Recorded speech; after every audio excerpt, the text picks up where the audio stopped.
What's up, everybody? It's another good day. I'm here with Kevin Stock. He is a gentleman that I am excited to talk to. I've been aware of his work for some time. He is a dentist in St. Louis, Missouri. One of the fascinating aspects of the carnivore diet for me are its benefits on dental health. And I am fascinated by Weston Price. I'm sure this gentleman is as well. And so we are going to dig right into it and talk about dental health as a mirror for systemic health. I'm with one of the experts, and Kevin himself runs a bunch of websites in the carnivore community, which I will link to below. They are meat.health and kevinstock.io. Kevin, it's a pleasure, man. Thanks for coming on. Hey, I'm excited to be on here, so it's going to be fun to chat. Yeah. So, tell us a little bit about your background. I think it's so interesting to hear everyone's individual story about how they found this crazy, amazing thing called the carnivore diet. Like you said, you've been doing this diet for 2 years. Yep. I always see your stuff online. Tell me the story, man. This is fascinating stuff. Yeah, so I've been fascinated with nutrition for decades. Like that's not an exaggeration. But so I came to the carnivore diet. I thought it was similar to most people, but now that I've worked with probably thousands of people, it seems like the number one reason people come to the carnivore diet is, I'm going to just say fat loss seems to be high on the list. And that was as a kid, I was a overweight kid, and like a lot of overweight kids didn't want to be overweight, which led to years of diet experiments and body transformations from getting really big and really frail. And eventually found what was like an ideal diet. And then a number of years ago, my number one priority, which was always the vanity side of health, was, building muscle and losing fat. It changed to, I really wanted to optimize mental performance. Long story short, I was running a couple different companies and stressed and working a lot of hours. And I was like, I need more mental capacity. So it was basically, I thought I was giving up some of the physical aspects of building muscle, losing fat. I'm like, I just want to find how I'm going to function the best. And through lots of research and testing and all kinds of things, I eventually started eating basically just meat. I remember it was early 2017. I was basically eating just meat, and MCT oil was the only non-animal based product I was eating. And then I wasn't even aware of this carnivore community at that time. Maybe it was just kicking up. I don't know. But now it seems like it's grown quite a bit. But yeah, people sending me, what is it, Dr. Baker on Rogan saying, hey, there's this other doc who's eating just like you. I'm like, oh, there's a couple weirdos like me out there. But basically, long story short, I came to it as a way to optimize mental performance. And not only did I find that, but I found you don't have to give up the physical side of building muscle, losing fat as well. So you can kind of have your cake and eat it too, so to speak. Yeah, I want to dig into that because I know that you've done figure or bodybuilding competitions. Yeah, I've done a few physique competitions. Uh-huh. And mainly I've never had any interest in being a bodybuilder, but just the vanity side of wanting to look good, But when I was in dental school, I started sharing some of the findings I'd found out over the preceding years. And so I trained a bunch of people about, hey, this is what I'm doing to build muscle and lose fat, and kind of just to practice what I preached. I did a couple competitions to, kind of show how it works. Yeah. Some of your results online are pretty impressive. I'm not sure where the best place people can go to see your ripped physique is, but I know I've seen them in passing and I'm like, damn, dude is jacked. Yeah, I post some up, maybe Instagram or something like that. Something like that. Yeah. Well, I think that this looking good naked is probably the single biggest motivation for people. It is. I'll tell you, when people start off carnivore and that's their number one priority, sometimes I get a little nervous because people that have, and we can probably go into this more detail later if you want, but people that have done a bunch of dieting and things like that to try and find fat loss, and they've struggled. A lot of times their metabolic health is not in a great place, and their hormones are not in a great place. Yes. And they're told, oh, I'll go eat as much meat as I want. And they do, which is fine. That's great and all. But then a lot of people, they'll gain weight. They'll be like, oh, this is not what I was expecting. I'm like, look, you need to understand the whole picture a little bit better. So we can talk about more of the big picture if you want. down No, the road. I think we should definitely dive into that because that's one of the things I've been thinking about a lot is this kind of like underlying metabolic health and insulin resistance.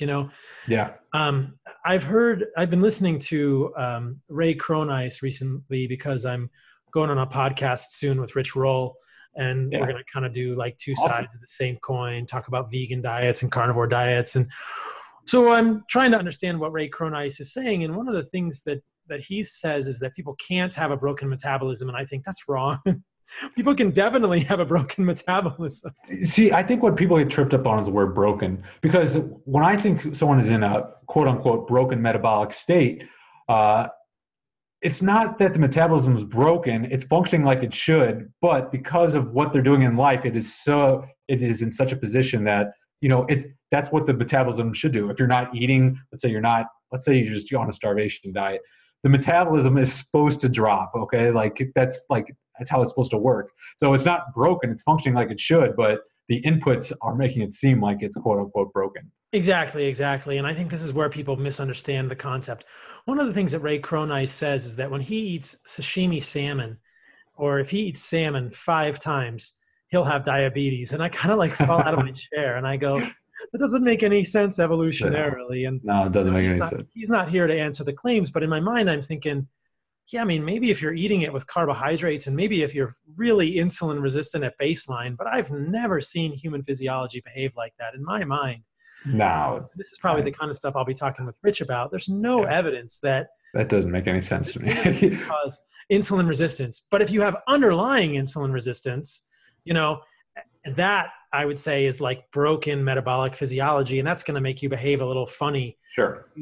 If you eat protein and carbohydrates together, people could have a strange reaction to this. So tell me more about what you're thinking about metabolism and how you approach clients with that. Is there transitioning, or how do you frame this whole thing from a bigger perspective?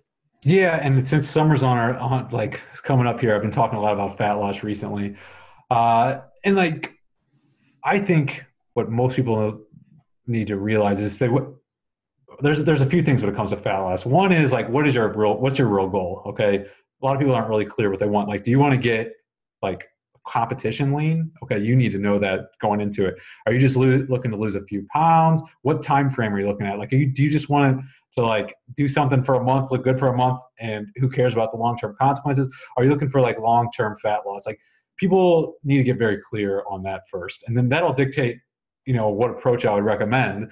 But just assuming someone wants to like, hey, I want long-term health and healthy body fat. The first thing is it's like, okay, what have you been doing and things like that. But basically, you need to get healthy first. Like you're saying, a lot of people have some degree of insulin resistance, even if they don't know it, even if they're not diabetic, not pre-diabetic. There's a good chance, like if you're overweight, you got some degree of insulin resistance. So my first recommendation is always like, I call it like get healthy stage. I'm like, okay, eat meat, okay, get rid of the carbohydrates. Don't limit your appetite. We need your appetite hormones. We need those to regulate. You need to put on lean body mass. So I recommend resistance training. Like if you just do those 2 steps, like eat until you're satiated. I'm not saying stuff yourself. Get into a resistance training program. Like that's going to be like your number one thing to start fighting off this insulin resistance. And do this for like months and months and months, like years if you need it, like depending on the amount of damage that you've done. And you'll get to a place, most people, if they just do those 2 things, their body fat's going to get to a place where like they're happy with it anyways. Like a lot of people don't want to get like shredded, stage ripped. Now, if you want to do that, there's some more, we can do what I call, like that's part 1, get healthy. Part 2 would be some additional tricks you can do, with the carnivore diet to take fat loss to a more extreme level. And that comes with consequences as well. Whenever you're getting body fat down into like mid, low single digits, like the body doesn't want to be there, and there's consequences. There's little tricks like something I call fat cycling to mitigate some of these negative consequences. And I can go more into how like I would tell someone like, hey, if you want to get super ripped, these are some strategies I would do. But those strategies don't matter unless you've done part 1 first, or you just healthy. Yeah, or are you really digging a hole? The example I'll give is like I'll often have someone says, look, I'm eating 1.5 pounds of meat, or I'm eating 1,500 calories a day. I'm doing an hour of cardio a day. I'm doing weights 4 times a week. I got 20% body fat. I want to get down to 15% body fat. I'm like, okay, look, you can start doing 2 hours of cardio a day. You can drop your food intake to 1 pound of meat a day. Like, those are your 2 big levers that you can pull to lose fat, additional fat. But you are going to put yourself in just such a horrible state of starvation and malnutrition. So whenever your willpower gives up, like, the amount of damage is it's gonna swing back and more some. That's why you see when people go on diets and then they get off them, like, they end up with more weight than they did before they started. It's kind of it's not a sustainable process unless you do it well. Right. So you would say the first phase is like, get healthy, do some resistance exercise and eat animals.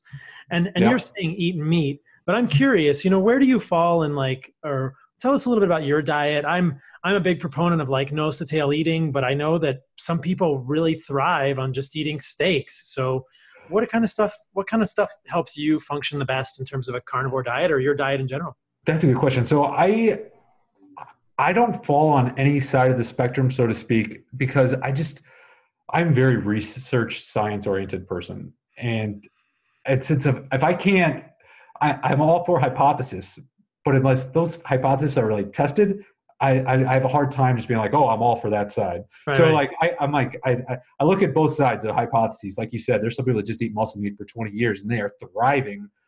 Like, that's so someone can make a hypothesis that you only need muscle meat, and here is a case study. I'm like, okay, there's some evidence.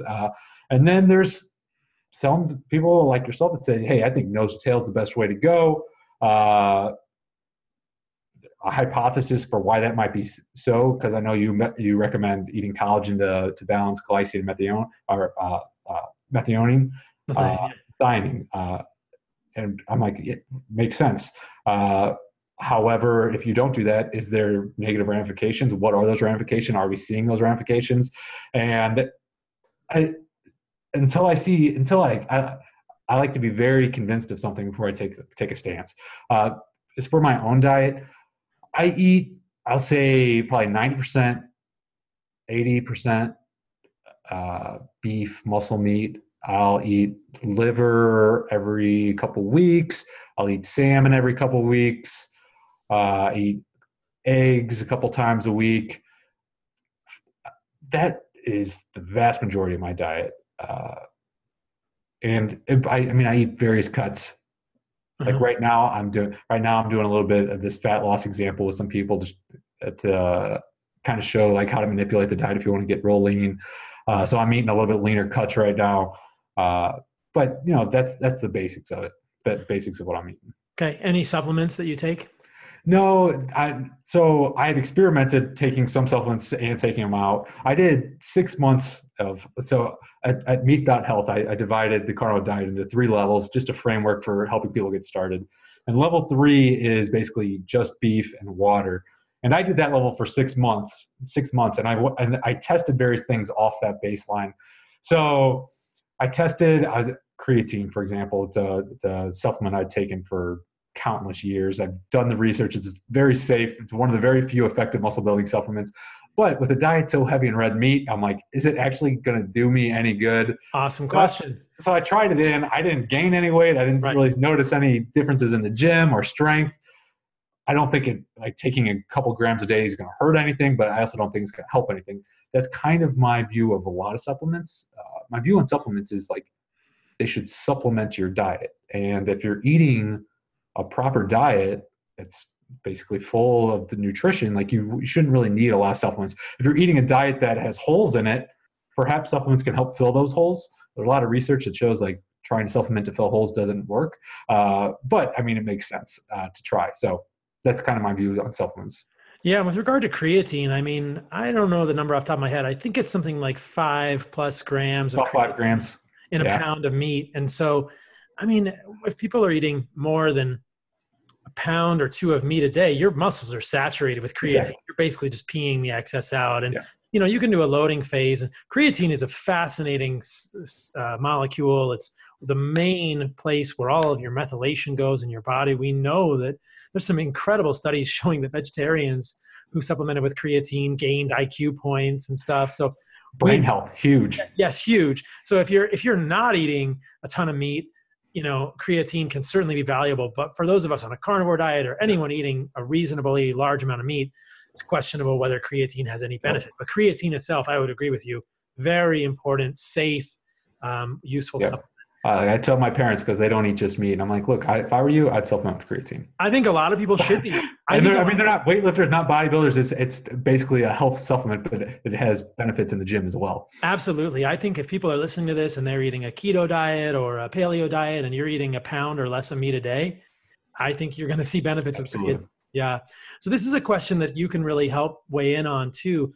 A lot of times, it's so funny because like half the world wants to ask me, are you going to overactivate mTOR on a carnivore diet? And the other half wants to ask me, how do I get big and ripped on a carnivore diet? Which are like two sides of the mTOR equation. Yep, so that and IGF-1. Right. So talk to me, like, let's talk to the people who ask me, how do I get big and ripped on a carnivore diet? Do you think we need carbohydrates to really trigger mTOR or insulin? Or like, how do people get like stronger and gain weight on a carnivore diet in your experience working with your clients?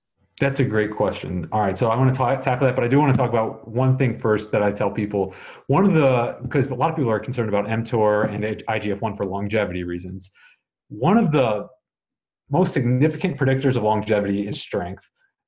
And so if you just take that one, I know it's correlation, but if you want to maintain and keep strength through old age, activating mTOR, IGF-1, these are ways to do that. Now, these things also fuel cancer cells, so that's the concern with it. But to answer your question, how would I go about? So this is a good example. So in April, I started doing this carnivore cut just to kind of show people like this is how I manipulated to drop body fat. Before that, I'm gonna get this right. November, December, January, February, March, 5 months. I did quote unquote a bulking phase. To put on some, people want to know, can you put on weight? So prior to that, I was just eating to appetite and whatnot. But then in November, so I normally eat about 3 pounds of meat a day is basically my standard appetite of beef. But November, I pushed up to 3.5. December, I started eating 4. January, 4.5. February, 5. I maxed out around 5 pounds of meat a day. And I did that for 5 months, increasing the eating. And like, look, 5 pounds a day. And you know what? People ask me, they're like, I can't eat. I'm like, incrementally, like I eat 5 pounds a day and it's not a big deal. How big are you? How tall are you? How much do you weigh? So I am 5'11". I hover in the 160s. Wow. So this is like, yeah. And you're eating 5 pounds of meat a day. Yeah, I can. On the flip side, which is interesting, I can eat 2.5 pounds of meat a day, half of that, and it's not like a big deal. Right. So, because like right now I'm doing this cut and I'm eating, 2.5 to 3 pounds of meat a day, coming off eating 5 pounds of meat, like that's a drastic drop in intake. But I feel fine. My energy's good. And it's like, I'm not starving at all. I go to bed with this slight feel. I tell people, I'm like, if you want to lose weight, if you go to bed with the feeling like I could eat, that's usually a good indication. Right. You don't need to count calories, but I could eat, not starving. You don't want to go to bed starving, a lot of reasons. But like, I could eat. That's a good feeling. But anyways, back to your question, can you build muscle? Yeah. Like, look, I put on strength, size. I put on some body fat during those 5 months. But really, you just got to eat. If you're not eating more than your baseline, so to speak, muscle needs fuel and it's metabolically hungry. So it's like you got to feed it. Yeah, it's so interesting. Yeah, I think the interesting thing, kind of the double-edged sword of the carnivore diet is it's so satiating, which is why it helps so many people lose weight. Yeah. But I think it's harder for people to overeat on the carnivore diet. It is. I think the equation holds and that it's just a matter of overeating. Like if you want to grow muscle and you want to get bigger, you just have to eat more. Yeah.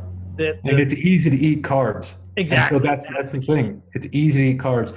I'm going to tell you, I'm not 100% convinced. I've read a lot of research on it. You can maximize your muscle protein synthesis with just protein alone. You don't need the carbs, et cetera, et cetera, et cetera. I am not convinced yet, right. Anecdotally, personal experience, that I would, if I was going to try and maximize muscle in the next 6 months, I would probably include carbohydrate. Right. What would you include? Post-workout carbs. And depending on my approach I was going to take, because I've done cyclic carbohydrates with extreme success for the fat loss side, but also you do it for the muscle building side. On the muscles I want to bring up the most, like I'm always trying to bring up my shoulders because I think big round shoulders look awesome. So like when I do shoulders, I'd probably eat more carbs post workout. What would I eat is a good question. I would want to limit anti-nutrients as much as possible. I would probably lean towards things like raw honey.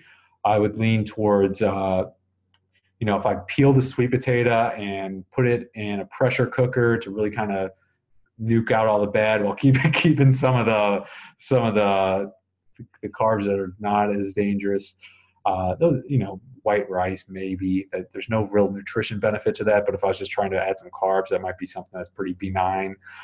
But yeah, I'm not going to do that. And then we'll start talking short-term versus long-term muscle gains. So for short-term muscle gains, that might be ideal. But long-term, if you start building up a little bit of insulin resistance, you start getting joint pain, things like that. It's like, hey, if you didn't have any of those carbs and you didn't have any of those problems, could you have built more muscle over time, leaving those out? I think that's an important consideration people just don't think about. Exactly. And I mean, everybody's got to decide what their goals are, and there are ways to do it. And that's kind of how I've talked about it with people too. I mean, there are people who suggest that you can maximize protein synthesis or muscle building with just protein. But yeah, I think for some people it's probably easier with insulin related to the carbs, but that comes with a downside too. And, it does. And it's interesting that you note that if you were going to eat a sweet potato, that you would peel it and eat the pressure cooker. And that's the indigenous way. I mean, generally speaking, if we look at the way indigenous cultures have always prepared plants, they spend hours and days preparing plants sometimes. And I was just talking with a gentleman the other day who was, who lived with a lot of indigenous tribes when he was in the military. And that was what he said. He said, when they were preparing, like the women were preparing the plants all day long. I mean, whether they were like chewing it and spitting it out to ferment it, I think it's this idea that like, we don't do that with plants anymore. We've sort of forgotten, hey, most of them are toxic. And if you really want to eat them, you better know how to avoid those toxins if you want optimal health, or accept the consequences, whether that be joint pain, insulin resistance, et cetera. So if you want to eat a sweet potato, you probably have to pressure cook the crap out of it or something, like detoxify it. There are lectins in white rice. Some people might react, some people might not. Yep. Not something that I include every day either. So if people wanted to get like just sliced, like just shredded, how do you do that? And like you said, I think that the caveat for people to know is that there are metabolic consequences to that too, which is probably some hypogonadism, some hormonal dysregulation when you get that low. But if people, for the sake of vanity, which we admit is important for some people, or they have some sort of mental goal, they really wanted to get like super shredded, what's the other side of the equation? How do you do that with people? So if we just assume like they did part one right, they got their metabolism in a healthy place, they've been doing resistance training, they just want to get sliced up. Really it depends on where they're at that time and what they want to get to. But let's just keep it pretty simple. There's two main levers that people can pull. One is decreasing energy going in, and we can talk about the calories don't matter thing, but like at the end of the day, calories are energy. And like, if you believe in physics, the conservation of energy can't be neither created nor destroyed. Like, it goes in your mouth. It's got three possible places it can go. It can pass through your GI system. You can go into your body and you can use it, or you're going to store it. Like, that's what's happening with the energy. So you can decrease that energy consumption by eating less calories. You can increase your energy expenditure. I think cardio is probably the most effective way to do that. And what I recommend is pulling those two levers gradually. And there's interesting combinations that you can do. For example, I started this month out I added 15 minutes of cardio 3 to 4 days a week. And then the next week I bumped it 20 minutes, then 25 minutes, then 30 minutes this week. And normally I was more aggressive with my diet this time, probably because I announced to people that I was doing this, but normally what I would do is I would do a more gradual decrease in food consumption. So if I was eating 5 pounds, I would drop it to 4 pounds and then 3.5, and just gradually pull those two levers over time. And what I do to help mitigate, feeling bad or hormonal issues is I include quote unquote fat cycling, where every 3 days, or on the body part building, or like on my shoulder day, I'm going to bump up my calories. That day I'm going to eat more fat, because protein's high every day. And one of the things when I'll eat slightly leaner as well, but then I recoup that on the 3rd day or the 4th day by eating a little bit higher fat that day. So that's the general. If we talked about the 80-20 rule, the 20% of things right there, that's going to get you 80% of what the results. Those are just the 3 little things that I would do. Cool. And I think people can use this diet in a lot of different ways. Now, if we back up a little bit, you said that you were sort of always trying to optimize. I mean, one of the parts of the story that I kind of glossed over that I want to hear a little more about is like, how did you end up deciding that meat was what you were going to do? I mean, that was tell me about that. Like, so you're doing this like bio-optimization, you're biohack, and you're like, I want to kick the most ass possible. Like, how did you decide that was meat, and what did you notice when you did that? So I was already eating meat, and so what happened is I just looked at my diet. I ate a lot of meat and I ate a lot of vegetables. Those were the 2 equations. And I'm like, it sounds crazy, but like I started researching plants more. And everything from lectins, like you mentioned, I did a total lectin avoidance diet, which I still had some plants in the diet at that time. And I was like, I feel a little bit better. And then, as I fell down the rabbit hole, I kept eliminating plants, which got me to basically all meat. And as I was doing that, I started eating more and more red meat. So previously I was eating a lot of lean meat. I was eating a lot of chicken and whatnot. And I started eating more red meat, mainly because of the fat. I was like, I want to get a little bit more fat in my diet. And if I'm getting rid of all these vegetables, I need some more nutrients. And I knew chicken, it's all right, but it's not great. But that led me down to basically just meat. And I had the MCT oil in for a while because I was like, that's kind of a brain hack, kind of a cheat into ketosis. And I didn't mention this, but my first step, I'd done a ketogenic diet prior to this, but I had always called it like I cheated on the keto because as someone interested in maintaining body composition, dropping my protein below 1 gram per pound of body weight was like almost heresy. But this time I was like, I'm going to go full keto, and I limited my protein intake to 0.75 grams per pound, which I'd never done. I was like, this is a terrible idea, but I'm going to try it for brain health. Man, that was a bad idea. I lost so much muscle Really? fast. Yeah. And there's all kinds of research saying like when you're in ketosis, it's muscle sparing, blah, blah, blah. I'm like, look, yeah, I got firsthand experience. Like I lost a lot of muscle. And I didn't necessarily feel all that much better, which led me to removing more and more plants. So basically I was on a keto diet that was eliminating plants at a pretty rapid pace, which led to just a meat diet. And then when I found a community of people that are already doing this, I was like, wow, this is really interesting. Which then I dumped the MCT oil and just been eating meat ever since. How did you feel? Like, so in that transition, what did you notice when you did all that? Like, what happened? So when I switched to keto, I didn't notice nothing significant. Like I was in deep ketosis and I was like, man, I'm supposed to have all this brain power, but I feel all right, but not like Superman yet. When I started including a lot of red meat is when I started feeling a lot better. That's when my energy, that's when I was able to like start ditching coffee because my energy was more consistent. The question that I'm asked a lot, I'm like, was it the eating of more red meat, or was it the decrease of the plant material that made you feel better, or was it the combination of both? I think in my case, it's probably the combination of both that got me to be like, man, I'm feeling satiated. I feel like my energy's stabilized. I'm not relying on coffee to get me through the day. I'm able to work in this stressful environment, and I'm making it through. And combine that with giving up on the 0.75 grams of protein a day, because that was a natural consequence of starting to eat so much red meat. I felt much better. That I started putting my muscle mass back on again. So it was a combination of those things that, I was like, this is really the way I need to be eating.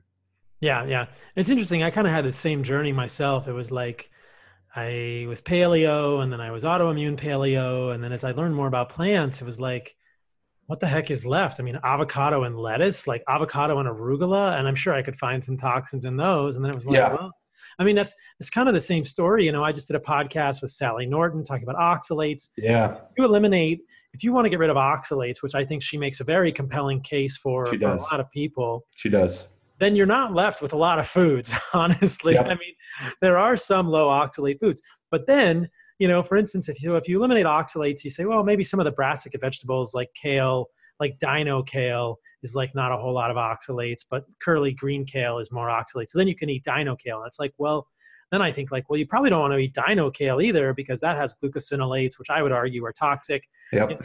Chlorophane precursors. I talked about that ad nauseum on many. Then you're like, well, that's the reason not to eat that. And you basically just realize in the very same way, like, oh shit, man, like plants don't want to get eaten. Duh. Like there's something in every plant. And, you know, we don't think fructose is beneficial long-term. And so why are we eating plants in general? And then, so I agree with you. I get asked the same question. Is meat magic? Does meat heal? Or is it the removal of plants? And it's clearly both. You know, you put in this hugely nutrient dense food source and you take out all the toxins and you feel like Superman. Yep. So, and once I started doing this crazy diet, so to speak, like 2.5 years ago, I started digging into more and more research. And for most of my career, I've been very much, I call it like looking through the microscope of research. Like I'd look at research papers and things like that. And when I started zooming out more and kind of looking at like what makes sense, like as a true ancestral diet. And so I've been reading and studying and writing about this a lot. And man, if you zoom out and you see like the evolution of the human species over time up until the agricultural revolution 12,000 years ago, like, and since then is really just, you know, it's just a nick of time. The evidence is so compelling that like humans, we ate meat. Like, did we supplement it with some seasonal fruits and some opportunistic plants? Probably. But like, it was very much a minuscule part of our diet for the vast majority of human evolution, especially modern human species, Homo sapiens. And like when my zooming out research really settled in, I was like, man, I've been looking through the lens at all these little, you know, biochemical reactions, how this works, how that works. Like, man, if I just used like common sense and kind of like zoomed out, it's like, this is not that crazy. Actually, the food we are eating today is much crazier. Like these foods did not exist, you know, 100 years ago, a lot of them. Like these things are manipulated. The plants we're eating today did not, like the vast majority did not exist. Were not eaten throughout most of human evolution. Like the three biggest sources of calories, which is, you know, wheat, corn, and rice, like these things were not eaten at all throughout human evolution. And now that makes up the majority of calories on the earth. Like to me, that I was like, man, it's common sense when you zoom out and look at the big picture a little bit. But I mean, I was guilty of like just not zooming out. And I think it's probably common for a lot of, you know, research scientists besides paleontologists and anthropologists. Like it's easy to miss the big picture. It's hard to think about things in the actual timeline of human evolution. You know, I did a podcast with Miki Ben-Dor. Yeah, I mean, he's got great research. He does. And I mean, it's like Homo erectus has been around was around for 1.8 million years. Very successful species. 1.8 million years. Homo sapiens probably 350,000 years. Neanderthals, something like that. They're extinct now. Mostly extinct, probably. There's a few Neanderthals walking the earth, perhaps. Not many. And then, you know, you think about it like, okay, Homo sapiens is pretty much Homo erectus, not totally, but 350,000 years ago, how long have we been farming rice? 3,000 years? Right. You know, it's the blink of an eye, and people say, "Oh, Asians have been eating rice forever," and you're like, "Actually, no." No, yeah. Like agrarianism, farming, whether it's wheat, corn, or rice, is a really new invention. You know, Jared Diamond has this awesome lecture called I'm going to miss the title. It's something like The Worst Mistake in Human History. And it's just about the cult of the seed, as he would call it. He's the guy who wrote Collapse and Guns, Germs, and Steel. Just the way his theory, I think, is so compelling. The way that starting to farm grains really changed who we are as people and has changed our nutrition. So if anyone believes that grains are a part of any sort of human history, I would hope that we could disabuse them of that notion. So I agree. And it's not like I don't discount human adaptations of food in the last 10,000 years. Like obviously, like some adults can drink milk now. Like that was not a thing, not in the distant past. Like everyone is lactose intolerant after, being weaned off milk. But now we are able to, have lactase persist into adulthood. Like that's an adaptive evolutionary thing. So it's like we have adapted to some things, like, so now we can have some dairy into adulthood, but like we haven't adapted to eating a plant-based diet, just turning the entire diet on its head. Like to me, that's just absurd. And one of the things I think is crazy is that once we started farming, I would argue that natural selection kind of went away. We almost, I mean, like there's no natural selection when it just seems to me that from an evolutionary perspective, when you're hunting and gathering in the environment, there's a real natural selective pressure. But when everyone can eat the same food out of the garden, like there's no way to select for someone who's more adapted for that food than someone else. And so there's no way that our genes are going to really be selected for. I think that with the right selective pressures, perhaps humans could evolve, into like some species that tolerates the grains better, but I don't think that's happened in any way, shape, or form. Well, yeah, it may devolve into a species that can't eat those things. Like it's like there's interesting research that shows like how the human brain has been shrinking over the last 10,000 years.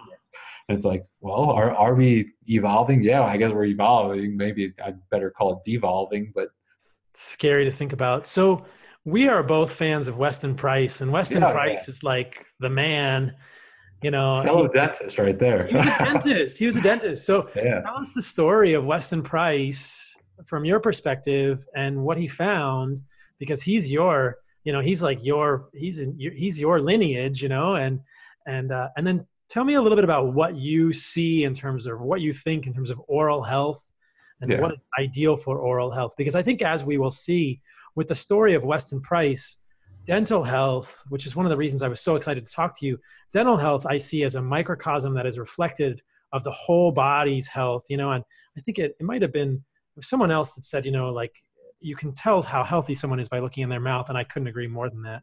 Yep. So I think whether it's Weston Price or there's a number of early explorer scientists that explore the world, and they recorded their observations. And an interesting observation that Weston Price makes, but also a number of other explorer scientists, is always dental health. And they're like, oh, these indigenous people that are eating their natural diet, meat-based diets, their dental health, they don't have dental decay, they don't have dental malformities, and they always note that. And an interesting reason why is like, look, a dentist has a unique opportunity.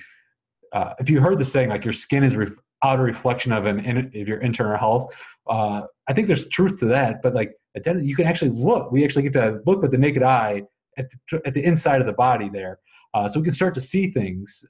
And naturally, like we get these explorers look at dental health and like, look, these people have good dental health, these people have bad dental health.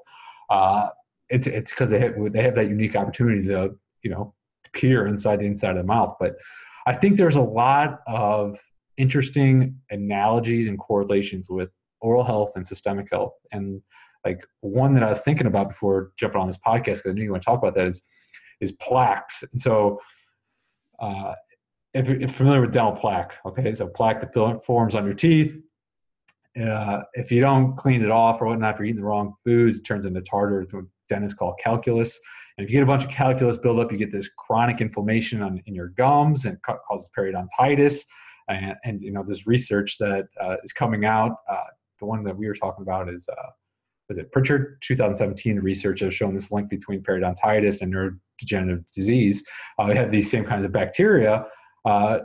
It's also a similar process, because like in neurodegenerative disease, you got these amyloid plaques that are building up in your teeth. You get these plaques that are building up in your coronary arteries. You get these plaques that are building up. It's an interesting, it's not a perfect analogy. It's an interesting thing that, you look in the mouth, your gums are inflamed. Like that's a chronic inflammatory state. That's a similar thing that's happening into people's insides. The only thing is, as a dentist, you can open your mouth and I can see, look, you got chronic inflammation. You kind of have to fillet someone open to be like, hey, let's see if you got any internal inflammation. But yeah, it's a lot of these things that you can see in the mouth that are I think the mouth is good. It's a good analogy a lot of times. And one of the scary things is, so I treat pediatric patients twice a week. And you'd be shocked at how many, like I'm pulling teeth left and right. Like it's a normal thing to be able to to be needing to chuck teeth out of kids. And I'm like, that's not a normal, like, it's not a normal thing that your teeth are rotting out of your mouth, especially at such a young age. And they got, their gums are all chronically inflamed. They got gingivitis, like that, like these are not normal processes. And the food they were putting in our mouth is a very significant contributor to that.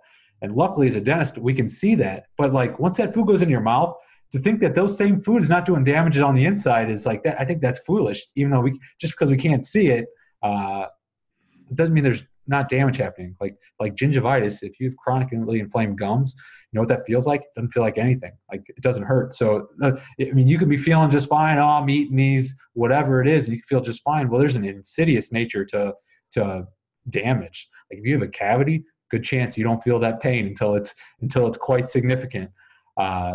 So I think there's a lot of good associations, relations with oral health and systemic health.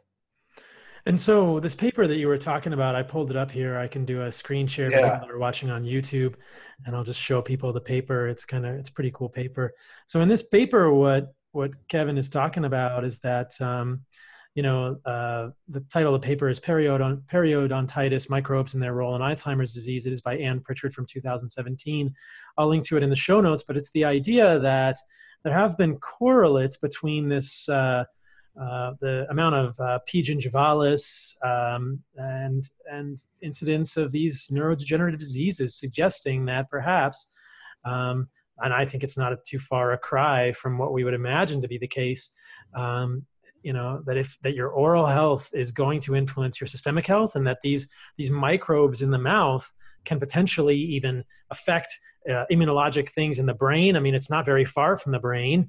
And we see this in medicine. People have oral herpes, HSV1 around the mouth. They can get, herpes, they can get temporal inflammation, or they can get herpes in the brain connected with that. So anything around the mouth is definitely going to be connected with the brain. And the concern is that if you have overgrowth of P. gingivalis, which is presumably, one of these bacteria associated with periodontitis, gingivitis, gingival disease, that this could be something that is a precursor lesion for Alzheimer's neurodegenerative diseases, suggesting, okay, what's going on here? And then the follow-up question, or, kind of the lead in here, is that there's been some studies that show that low carbohydrate diets really help with this. Isn't that the case, that they've done low carbohydrate trials and they show a reduction in P. gingivalis?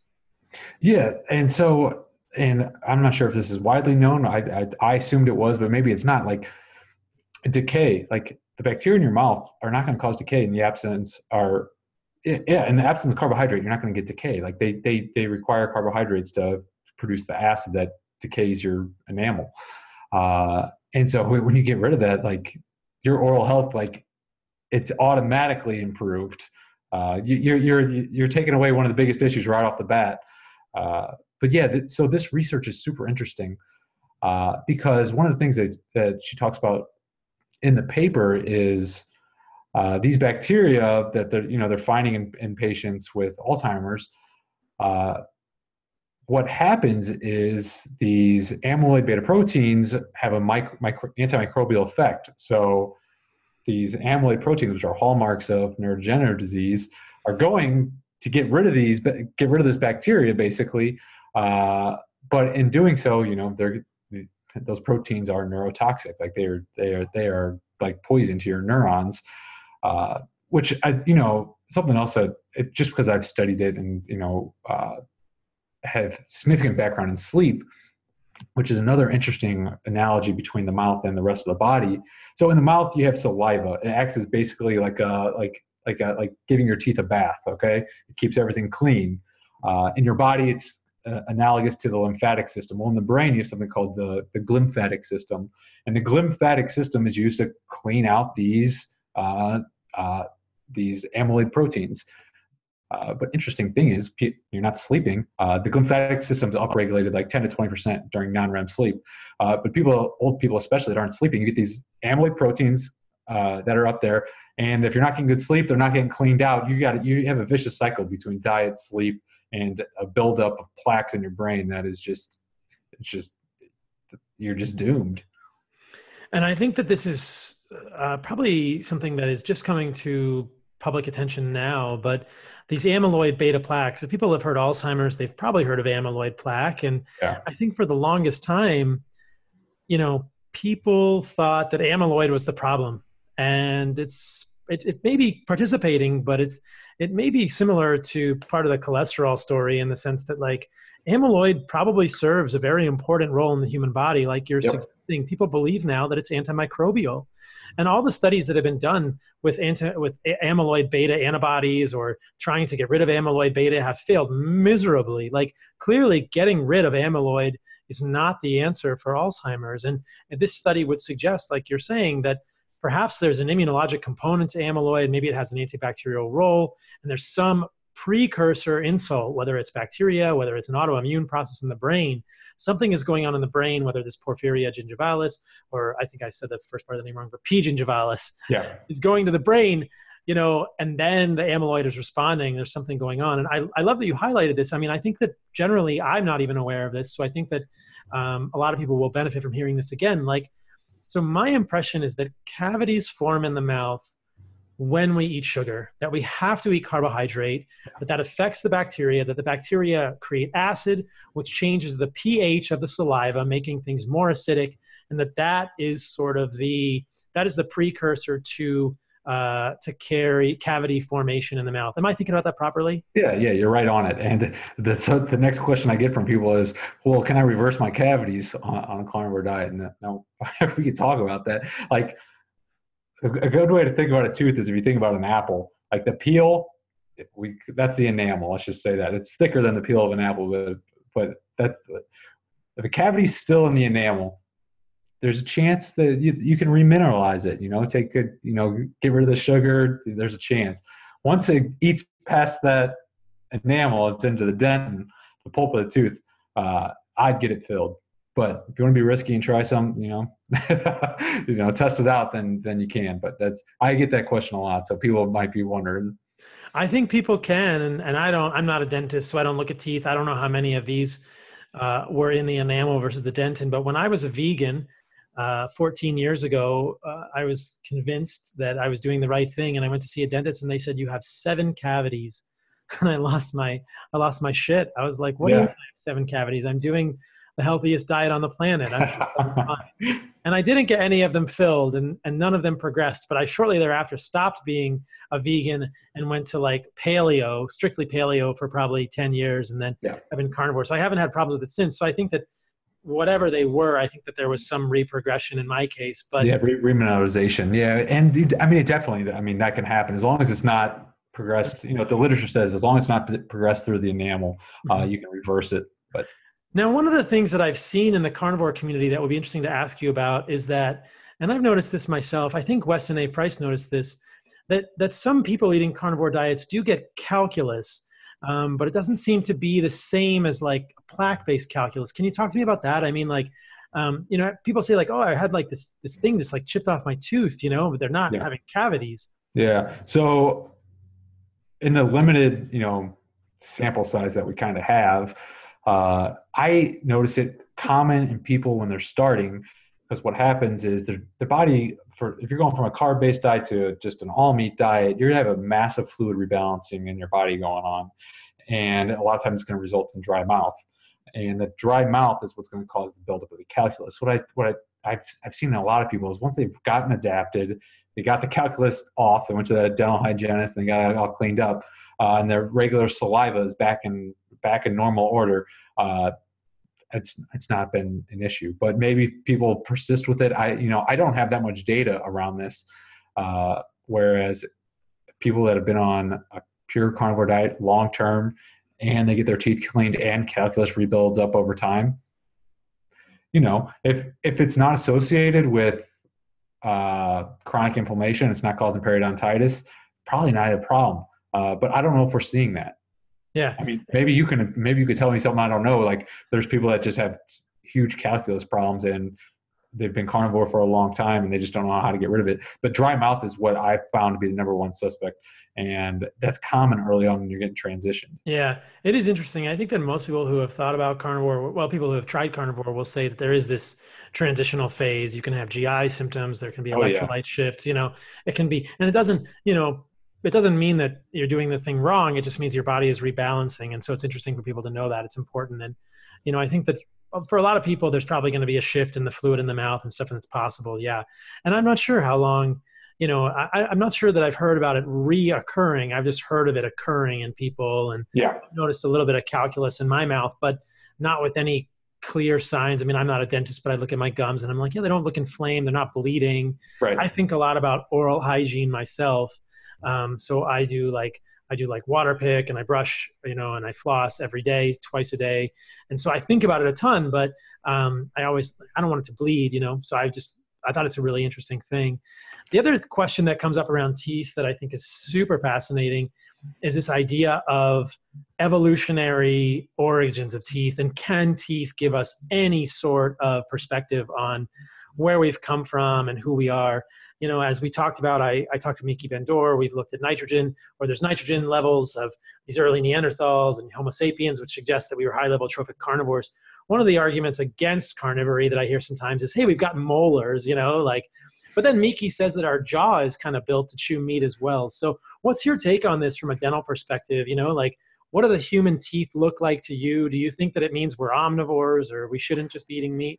Well, I think they miss I mean, it's a common argument that Right. I've heard a lot, but to me, it's very obvious. They're just missing the big picture. Like, obviously, we are primates, and primates have similar teeth and number, size, and shape. Like, that is our heritage, is a primate heritage. It's the same reason we have fingernails and we don't have claws, like, because we're primates. That doesn't mean like various structures haven't evolved, but like that's our evolutionary heritage. Like, for example, we have molars like primates have molars, but ours are more ridged, like wolves, versus flat like sheep.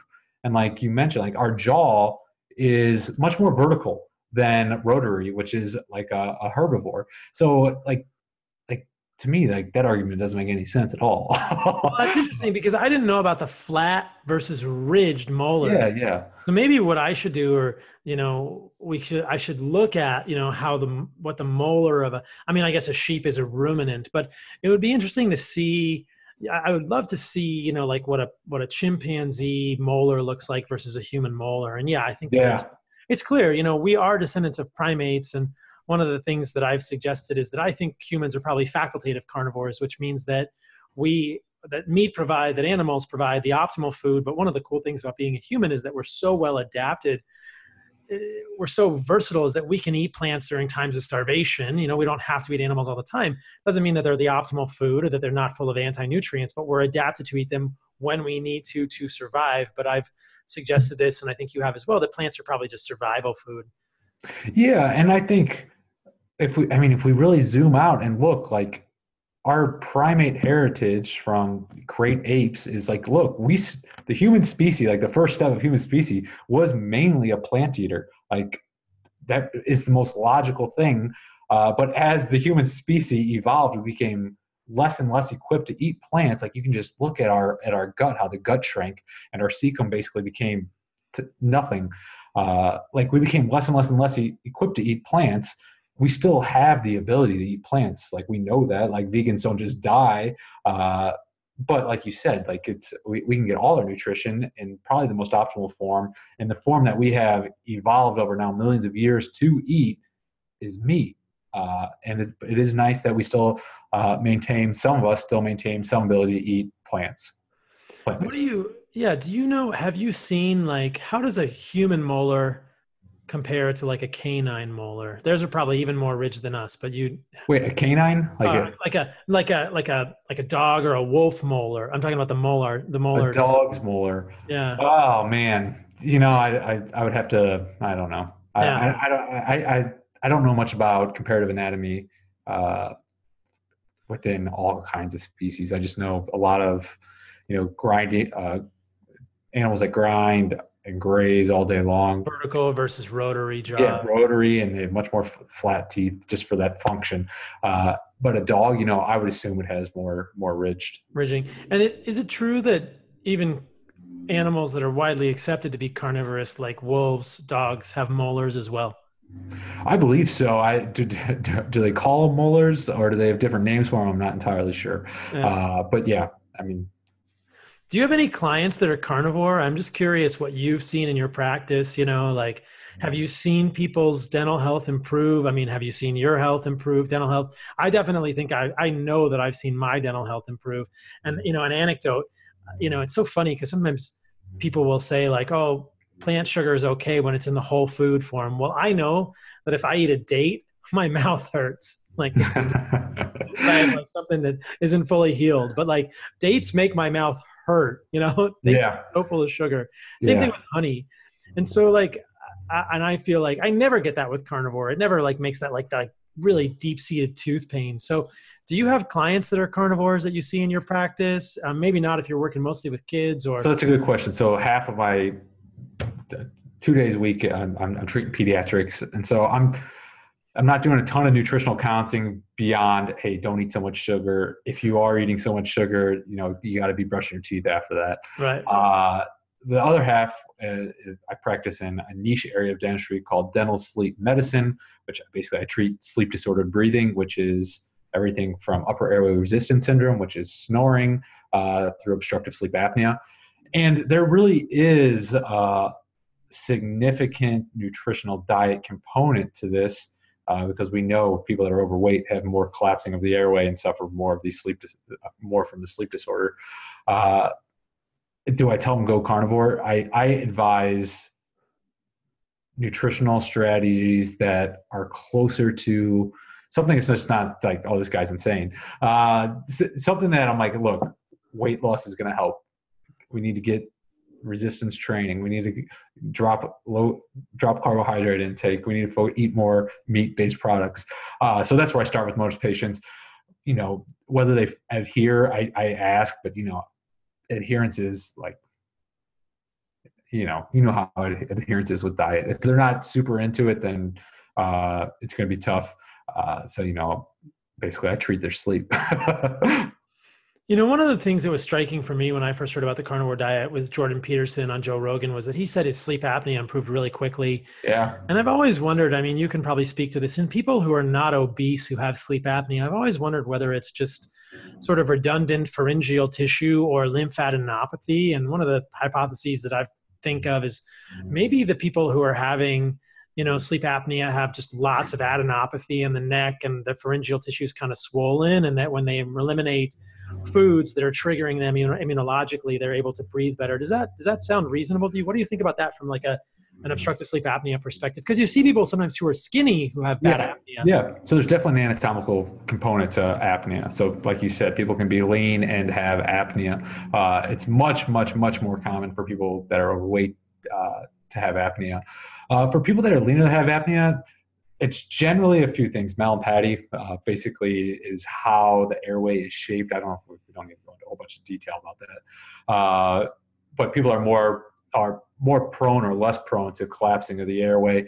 But like you said, like something like smoking, we know that causes inflammation in the airway. That can exacerbate apnea. Things like alcohol consumption exacerbates apnea. If you're eating something that is causing an inflammatory response in the throat, and basically you have less room for air to pass because tissue is swollen, like that's going to contribute to apnea. Yeah, that's interesting, because you hear these stories like, oh, my apnea went away in like a few days, and I'm thinking there's something going on there, like Yeah, that's interesting. probably I would imagine something, anatomical lymphadenopathy or something improved radically with the immune system. Yeah, I mean that's what would make sense. Yeah. Where do you see this all going, Kevin? Like, what are you excited about for the future with this? Like, where do you see it all going, man? I think what would be the biggest victory is just a change in perception. Like, look, does everyone need to eat all meat? I don't think so. But that's not really even that important of a question, because it's not going to happen. Like, look, we know soda is bad. We know donuts are bad. Like that's not, but people still drink soda and people still eat donuts. Okay. So like, well, that's not going to change. What I think is important is there is a lot of people that want to get healthy and they're following non-ideal strategies. Like a healthy grain-based diet or whatever. I think the biggest victory is we just change perception. Like, look, meat is health food. Animal products are health food. If we get to that, I think it's a victory to help people make more intelligent decisions. Because, like, to me, what hurts me the most are people that want to do the right thing and they're really trying, and then because of misinformation, like they're just, giving the runaround. Yes. So, to me, the biggest thing would be is like, look, this information is out there. You can do with it what you want. But right now, the information is definitely not out there. Like people that see who I eat, they assume I am a lunatic, and that I'm going to die, and that I'm surely going to get cancer. I probably have diabetes and whatnot. But like, I don't have any of those things. So, anyways, like I think that's the biggest thing. It's just like, I think people need to know more facts and less propaganda. I love it. Facts over propaganda, man. It's so freaking true. Like, Yeah, at least see another side. Like, because like I'm kind of upset about it. Like I thought red meat was bad for a long time. And like I was studying nutrition, and I was working hard, and I got good physical results, but red meat was always like not a big part of my diet for most of my life. I'm kind of upset. Like, I'm like, what could my brain potential been if as a kid I was eating more meat? Because I've done a lot of research now on like adolescence and eating meat and improved cognition and IQ and adulthood. I'm like, man, maybe I'm only at like 60% of my potential if I was eating more meat as a kid. I know, dude. I'm sure I missed out on some IQ points. Yeah, Mom and Dad, if you're listening to this, come on, killing me. Exactly. I've got a niece who's a year old, and I'm always telling my sister, please feed her some meat and give her this salmon roe. I bought my sister 30 jars of salmon roe because she's pregnant again. And I was like, you need phospholipid-derived DHA. Please feed this to me. Yes. Please feed this to your daughter. Anyway. So yeah, I think it's true. And I love that, man. I think it's so simple. I think that meat and animal products, especially like liver and organs, I mean, those are superfoods. Yeah. And I mean, plant foods don't even compare. They're just not even in the same ballpark. And yet nobody's touting beef jerky or like liver jerky as a superfood, when in fact, I suspect you would agree with this. If you walk into any grocery store, that would be the most nutrient dense food in the whole store, hands down. I mean, absolutely. And over at least half the people that walk into that grocery store think it's bad for them. Yeah. That is it. Yeah. I check out and the checker's like, what is this guy buying? Like, this is, no. I'm always asked, like, are you having a party? I'm like, a party of one, but. I get the exact same thing here, man. They're like, are you having a barbecue? And I'm like, no. This is like, well, how long is this going to last you? And, I'll walk out with like 40 pounds of meat, exactly. 30. I'm like, well, maybe a week. And they're like, their eyes get real big and they're just like, oh my God. They're like, well, you look fit. I mean, it's working for you. They have this cognitive dissonance. I mean, as a physician, I'm sure you get this too, but like, I know that somebody, because they look fit on the outside doesn't mean they're fit on the inside, but they see me and they see you and they're like, these guys look fit and they're smiling. They're like, how is this even possible? So it's true. I learned that lesson the hard way. Like I thought that for a long time, like, look, if someone could build muscle and keep a good body fat, like they got to be healthy, right? But it's a lot more complicated than that. It is more complicated than that. But I mean, it sounds like you've done the research on yourself. And did you say that you posted lab work somewhere or blood work about? Yeah, I posted lab work. I'm writing on my blog all the time. I posted my lab work up there, which I think is an interesting read for people that are doing this, because my results are my cholesterols are super high. I had a couple other I call outlier values that I discussed in the article. So it's kind of like I advise people to like read it, or at least have a heads up. Like if you're gonna go get your blood work done, like have a basic understanding before you do, or your doctor's gonna flip, or you're gonna be caught unexpected. Like you need to have a proper framework like before getting these tests done. Where is that? Is that at kevinstock.io? Yeah, kevinstock.io. Yeah. I'll have to check it out. Just briefly before we wrap up. So we've talked about cholesterol a bunch before, but did your LDL go up high, but your HDL was high and your triglycerides were low, the common pattern? Yeah. So my kind of where I erred was I didn't have blood work done for a long time. I'm a young guy and I've been healthy. It's like I wasn't super concerned, but I got it because I'd eaten nothing but meat for God knows how long. So I got the blood work done. My LDL was, my total was over 300. My HDL was like 111, like real high. Triglycerides were fine. Like they were low. How low is low? Do you remember? I want to say 70. I'd have to look. I mean, I wasn't concerned. Yeah, fair. I wouldn't be either. And then what other outlier values did you have? So the one outlier that I'm still going to continue to investigate is ferritin. My ferritin was high. And, I got hypotheses on why it might be high. Maybe I have HH, but I have other hypotheses as well. Easy to test for.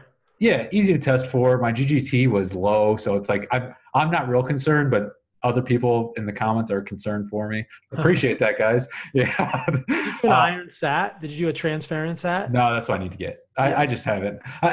I should just do it to appease. To me in the article, it's like, and I explained this in the article, like I'm just not concerned about high cholesterol because I read that I'm fairly well versed in cholesterol. I'm not super well versed in ferritin and iron, but I know what it is and I know certain factors, and it's like it's a little bit high. I'll keep my eye on it, but it's not something I'm going to freak out over right now. Yeah, I think especially with normal insulin markers, with normal insulin sensitivity, with normal hepatic markers, ASC, ALT, and GGT. So I'll break this down for people just to real quickly. So when Kevin says HH, he means hereditary hemochromatosis, which is a genetic condition. It's a mutation in a gene called the HFE gene, which causes extremely avid absorption of iron from the gut. It's fairly uncommon in the population. I think it's like 1 in 100,000. I'm just pulling those numbers out of the air. Is it? I thought it was more common than that, especially with European ancestry. Maybe it's 1 in 10,000. I don't know, but it's something like that. It's maybe, I don't know. It's in the ballpark. Okay. I'm just guessing. I could look it up real quickly, so people want to get screened if their ferritin is high and get a full iron panel. Ferritin is the iron storage form. And then you can look at things like transferrin maturation, serum iron. Ultimately, it's a genetic test. 23andMe will tell you if you have the H63D mutation in the HFE gene. Hopefully that's not, people are like, I'm speaking gibberish right now, but some people might find it interesting. So it's fairly easy to test for. It's just that the way to treat HH, if you have it, I'm certainly don't believe that you do, we don't have a strong suspicion yet. It's just, phlebotomy. It doesn't mean you can't or you shouldn't eat meat. It just means you should just give blood and save other people's lives. It means you are the best blood factory on the planet. That's right. I think it's important to note is so ferritin is elevated most commonly secondary to an inflammatory response. Yeah. And HSCRP is a very generalized test, but like if I had a serious inflammatory issue, my HSCRP would have been elevated and it was microscopically low. I think it was below the detectable limit. And so it's like there's strong evidence that I don't have very much inflammation going on. I have elevated ferritin, but a lot of other markers look just fine. Like you said, insulin was like 2.3. So there was just a lot of, in the whole article I talk about context. And so this is kind of a good example. It's like you have to understand these numbers in the context of other numbers, but also in the context of your diet and your life and the season. And there's a lot of factors that go into these numbers that, you can't just take a number at face value and just try and manipulate a number for a number's sake. It's much better to try and understand why that number is what it is and, try and make sense of it. And if it needs to be evaluate further, but that's kind of the moral of the story. I think everyone should be screened. I think everyone, whether you're eating a carnivore diet or not, it's good to know. Should know what your iron levels are. A lot of people are anemic and they have a low iron. And so it's far more common. Yeah, I think a full iron panel is something that I recommend to everyone, which would be a ferritin, a serum iron, a transferrin SAT. Yep. And then you'd know. And I think in your case, how high was your ferritin? Do you remember? It was in the 500s.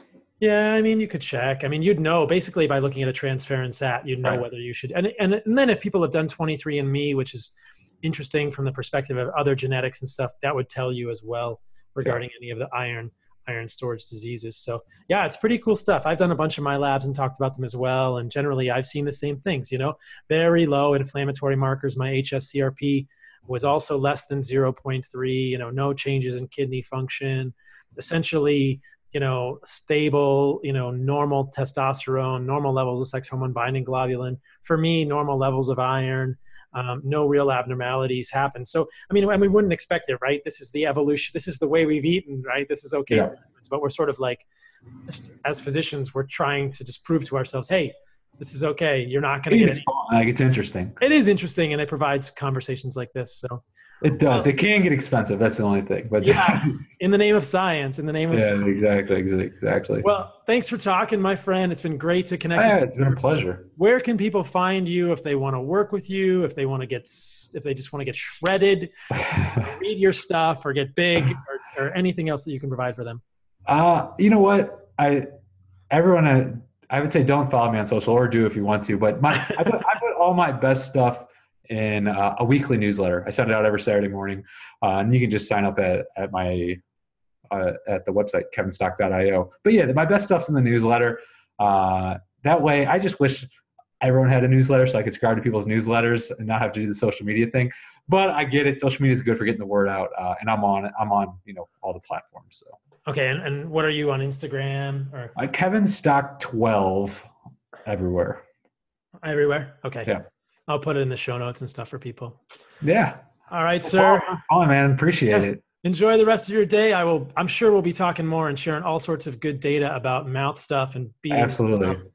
All right, Absolutely. man. Thanks, Paul. Have a good one. Bye.